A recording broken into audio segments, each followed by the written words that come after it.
I often advise parents to stop peppering their teens with questions when they start sharing something. A father once said to me, "What?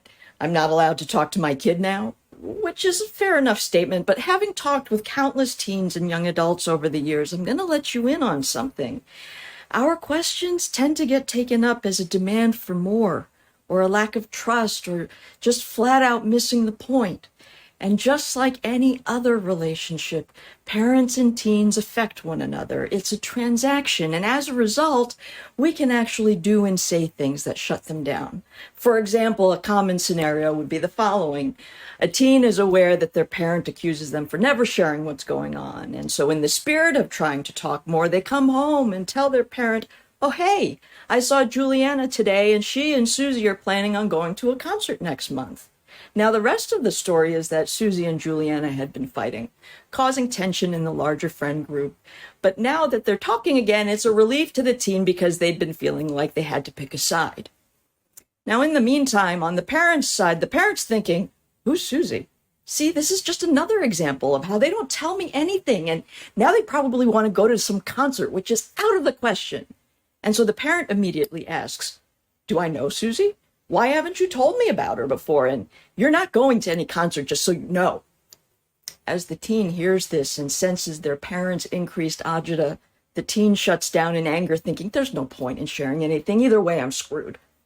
The parent continues asking questions, to which the teen becomes emotionally more intense and blows up at their parent, screaming, "Forget it, this is pointless. I wish I was dead," and runs to their room, locking their door, to which the parent is now completely confused about what's happened and thinks, all this because I told them they couldn't go to a concert, which only makes them more angry. And then they go and blow up at the teen from outside the door, going into a lecture about how they're selfish for getting so upset about not going to a concert and that they need to stop being so sensitive.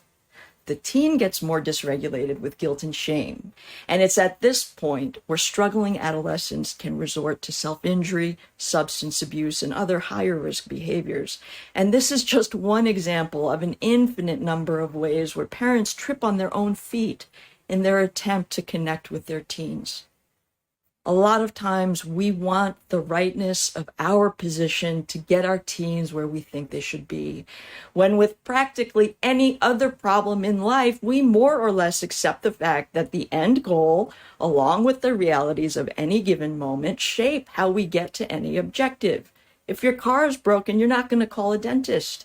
If you want to get your teen to share with you more, just like you would do with anyone who wasn't your kid, you need to do things to make them feel more comfortable rather than commanding them that they're safe to share and then getting irate when they don't share. Asking a bunch of questions based on conclusions you're coming to doesn't work because teens can then feel attacked. Their disclosures are sometimes a test balloon. How safe is it to share and show who I am? How quickly will it be met with suggestions for improvement, criticism, more questions, or just opinion? If their balloon is shot down, their shutdown happens, marked by phrases like "whatever," "never mind," "forget it." Alternatively, when we hold our questions and listen, a parent automatically conveys that they have a sense of the teen as a separate self with a different experience that they're curious about. Your teen feels more validated and secure, the test balloon is intact, and it is this co-constructed sense of trust that will yield the outcome that you're looking for of having your teen talk to you more.